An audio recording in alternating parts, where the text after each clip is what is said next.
This right here, this is the animal with the very poopy tail. She's been like this for a long time, so I'm not worried about it. I just think that it's I ain't worried about it. You know, she's not having a massive diarrhea from my understanding. She just looks like this. She's been looking like this for a long time, and she's just fine. She's conditioning just fine and everything. And so, okay, when it comes to these animals' diets, this is also one of the reasons why I say, you can see the red one right there. He's eating in there too. But this is also one of the reasons why I say I don't give straightforward answers, because a straightforward answer does not exist. Once you know how to come up with an answer for yourself, you can create the solution however which way you want. You just don't want to end up in a situation where you're going, oh well, I'm not going to do any of this, and everything's going to work out just fine for me. That's the situation that you don't want to be in. That's called complacency, right? That's called complacency or ignorance, whichever one it is. But it's not the good thing to do, right? I'm just gonna leave these animals alone, and I'm just gonna leave them alone, and they're going to be just fine, right? Not a good answer. Oh man, this animal, she keeps bloating. This is actually concerning. This is the third, fourth day in a row that I've seen her bloat. But I checked them all for bloat before I gave them food, and she wasn't bloating that bad. And so I think that she's bloating like that because she's hunched over maybe just a little bit. But I got to keep an eye on that. Definitely don't want that happening. But, okay, so when it comes to the animal's diet, from what I have seen, okay, so this is how I came up with the answer. Other than just reading about it, this is how I personally came upon this answer, was that I would feed the animals. And I found, and this is also verifiable on the internet. If you look up published papers, you can read about this on the internet as well. But an animal, if they put on about 60, 70 pounds a month, they will not condition, but their body frame, their conditioning score will stay even as they develop. And so if they put on about 60 pounds a month, that's just enough weight for them to develop properly, but not to put on conditioning.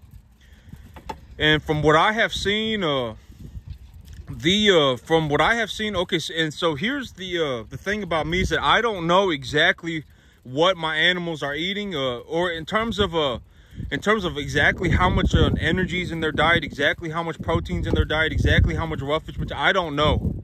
I just I use broad strokes, right? I do big picture stuff. If their manure looks like it's a little bit too piled up, if the manure looks like it's a little bit too piled up, and I look at what's going on, and I say, okay, well, my grass is in a stage of development where it's starting to put on seed, then maybe the energy content is too low. You know, if my grass is not fertilized properly, if my grass is not developing properly, you know, let's say my grass had a sulfur deficiency, and I applied a nitrogen fertilizer on it, and even though I applied fertilizer on it, my grass did not grow, then the cattle are now eating a diet that is, or the cattle are now eating a grass that is not developing properly.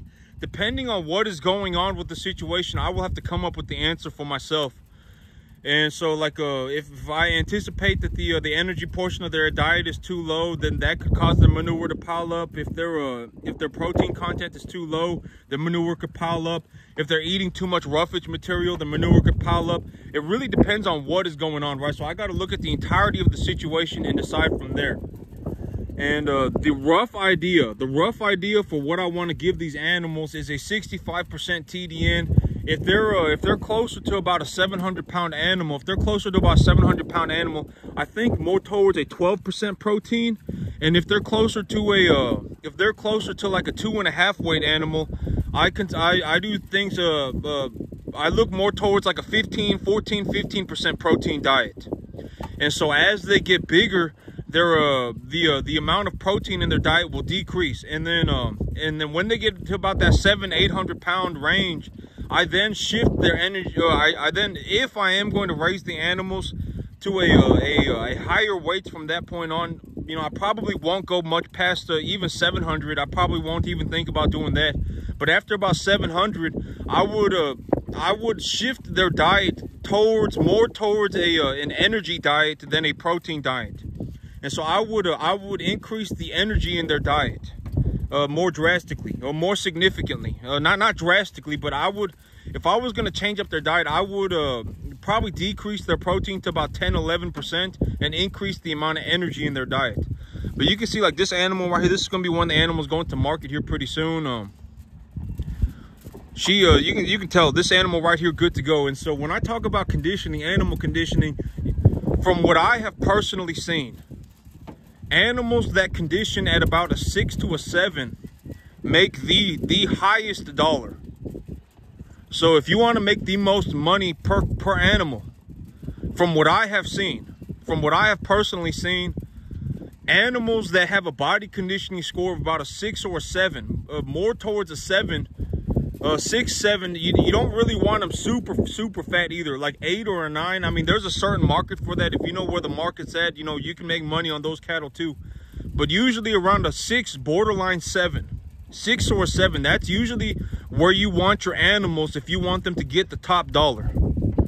And to get a 6 to 7 body conditioning score, from what I have seen, okay, so the way that I came up with this diet, and if you really want to do what I did, right? Like, let's say you actually, you're like, oh, well, I want to do what he did, right? I want to do what he does, right? What I did for about 6 months was that I followed my animals around with a tape measure. I followed my animals around with a tape measure, and every week I would measure 3 animals. I actually have well, I had 3 animals. One was a princess. Her name was Princess. The other one was a little guy, and I had Buddy. And I would measure those 3 animals every week because they allowed me to just walk up to them and bear hug them. And so I measured them every single week, and then I took a look at their diet, and I took a look at how much weight they were gaining. And then I looked at a body conditioning score. And body conditioning is very easy to tell. Once you know what you're looking for, it's very easy. Because if you look at the animal, and if you can see 2 ribs, if you can see 2 ribs on the side of the animal, that animal is a body conditioning score of 5. If those ribs are gone, if you no longer can see the ribs on the animal is a body conditioning score of 6 or higher. It's that simple. And so if you really want to like do the things that I do, the best way to see if your diet is working and to see if your diet is putting the proper conditioning on the animal is to just walk up to your animal once a week and put a tape measure around it. Put a tape measure around it and weigh it. And this is a very good idea, especially if you don't know what you're doing. If you're first starting off and you don't know, oh, is this diet working or is it not working? The best way that I have personally seen is to just measure your animal every week, once a week. That's what I used to do. And from what I have seen and from what I have verified on the internet as well via, published papers, is that if the animal puts on about 2 to 2.25 pounds a day, if they put on about 60, 75 pounds a month, or excuse me, 60, 70 pounds a month, they are not going to go up in body conditioning. They're not going to go up in body conditioning, but their frame will still develop properly.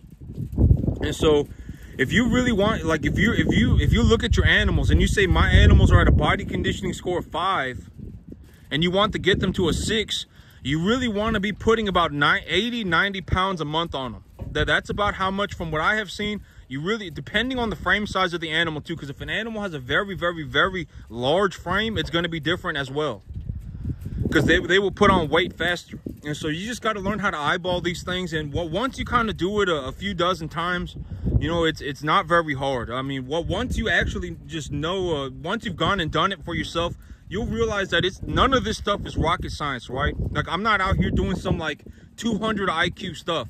I'm not even, I would almost, like, if we took a good look at the entire situation, it's not like I'm some like 1 in like 1,000, right? I'm not like incredibly, I'm not like even like incredibly smart, right? I would say that I'm not like mentally handicapped, and I'm not physically handicapped, but none of this stuff is like 200 IQ stuff. I almost guarantee it. Anybody, if they have the desire to do so, can walk up to an animal and wrap a tape measure around it. It doesn't take like 150 IQ to do this stuff, right? You can literally go on Google and look this stuff up, and it's on Google, right? And it's all published. I mean, it's legitimately all published stuff. It's been peer reviewed and published. I mean, it's legitimately like scientific work. that's been like documented legitimately. That's the credibility of this stuff. I mean, it's very, very, very credible information, and it's on the internet for free. And practically, you know, anybody can go on the internet and just look this stuff up, right? And at the end of the day, if you really want to see if your diet is working, you can just walk up to your animal and wrap a tape measure around it and measure it once a week, and you know, get the weight. And from what I have personally seen, if an animal is at a body conditioning score of about a 6 or a 7, that's when you start making the top dollar. That's when you start, you know, seeing like the $1,500, $2,000, $2,300 an animal. And so, but to get to that 6, 7 body conditioning score, if the animal's putting, let's say you start off like a lot of these animals, when I first bring them in, a lot of animals are either a 4 or 5 or a 4 or a 5. And so if I bring in an animal that's a 4, if I want to get that animal up to a 6, I probably need to put it on a proper diet. I probably need to put about 80, 90 pounds on that animal a month for about 4 or 5 months. It takes a long while. I mean, you're gonna have to, from what I on the internet, it says about 100 pounds, but then it really depends on how large is the animal at, you know, already. And, you know, like, are we talking about like full grown mama cows? Are we talking about you know, a full grown bulls? I mean, what are we talking about, right? And so if you are able to put about okay, so for a let's say for a 500-pound animal, this is a 400-pound animal, excuse me, a 400-pound animal. From what I have seen, if you really want to get that animal from 400 pounds, and by the time that they are 800 pounds, let's say at 400 pounds, they're a body conditioning score of 5. If they're body conditioning score at 5, at 400 pounds, and you want to get that animal to a 7 or a 6 by the time they're 700 pounds, I mean, that's gonna be real hard. I mean, you probably won't be able to do that. I mean, by the time they're 800 pounds, you want to get them to about a 6 or a 7. If they're a 5 at 500 pounds, well, I mean, and then it also depends on how large is the frame of the animal. You know, it's probably going to take like you really want to think about if it's a 5. Well, I mean, if the animal's a body conditioning score of 5 and you really want to get them to a 6, and you're on like a time crunch, like you really want to get them ready, looking good for market, like you know, you're about to take them to market and you want them to look real good when they run out into the ring, you may be able to do that in about maybe about 3 months.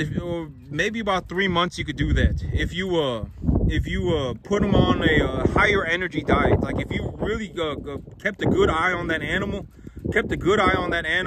and fed it a high energy diet, make sure that you know, it wasn't having any severe health problems or anything, and you put it on a high energy diet, maybe you could accomplish it in about 3 months.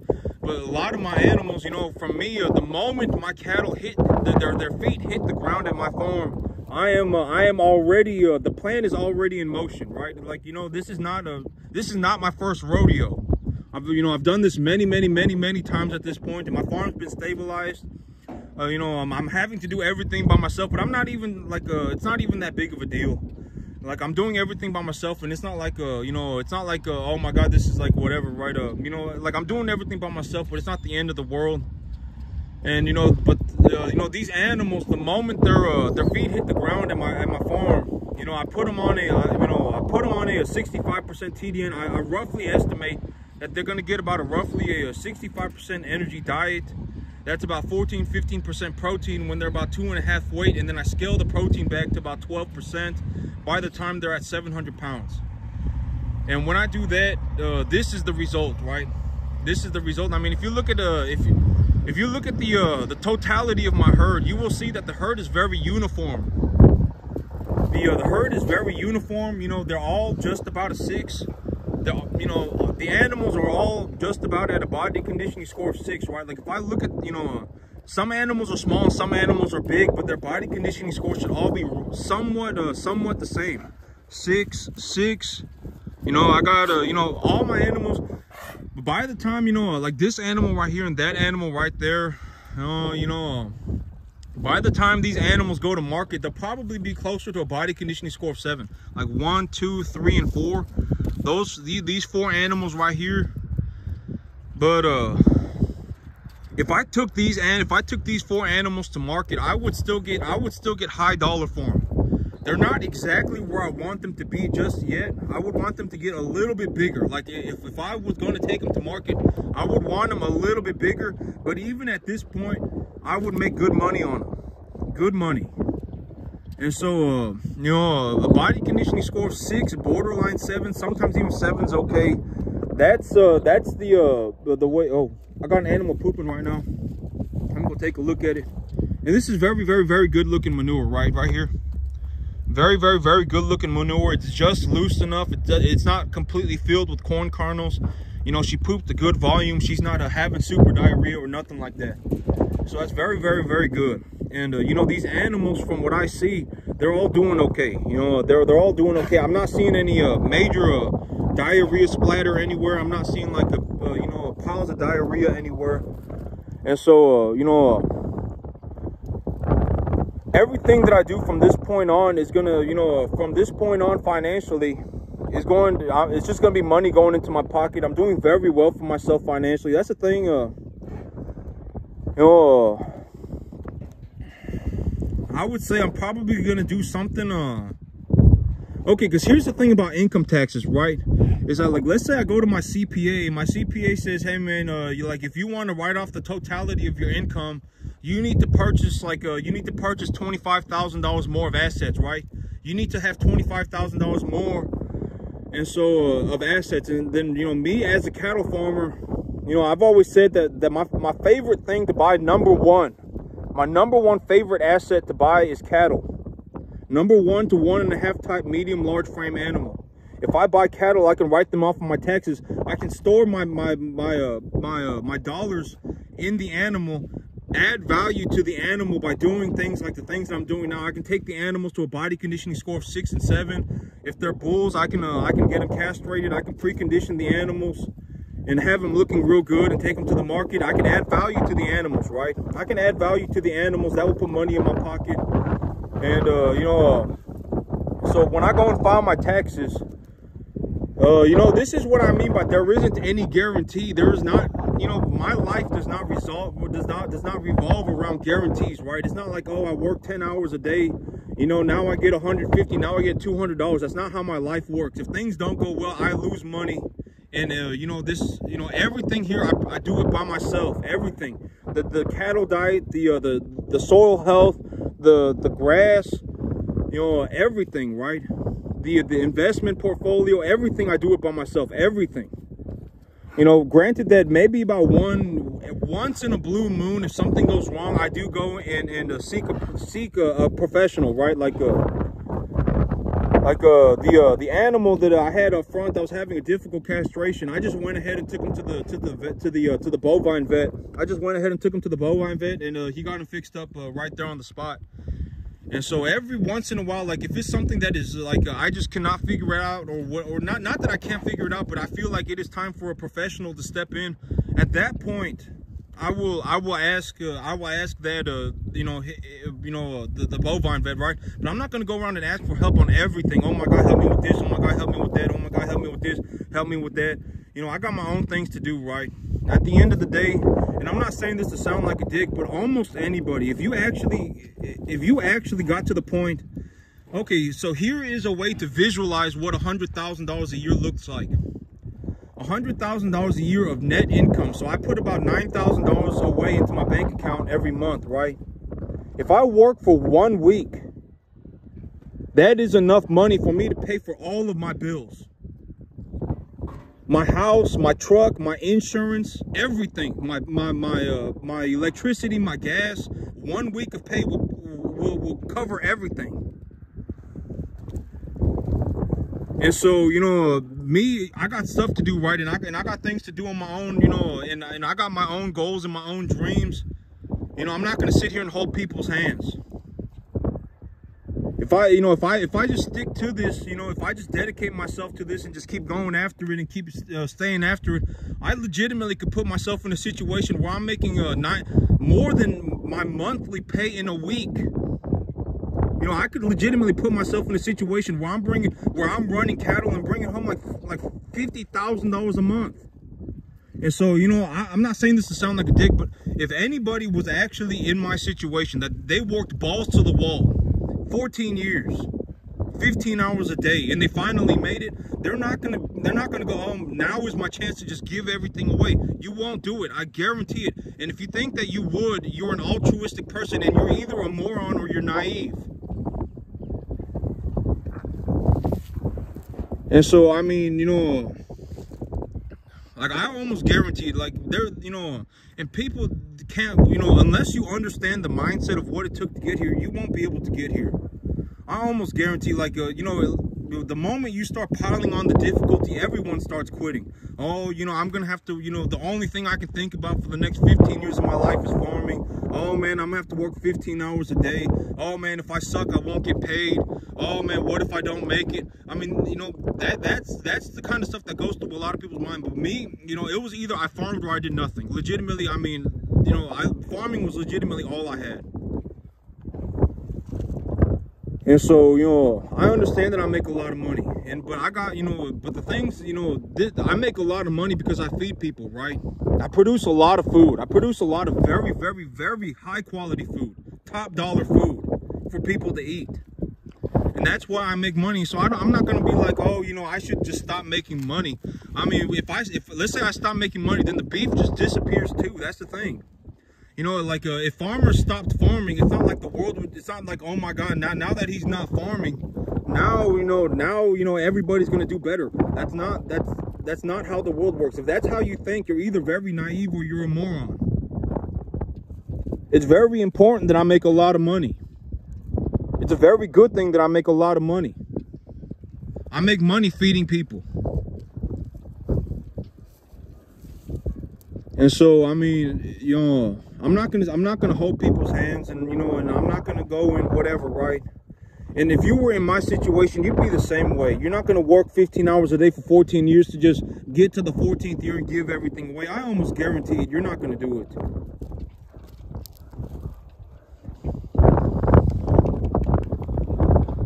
Well, that's it for me today, YouTube. Y'all have a good one.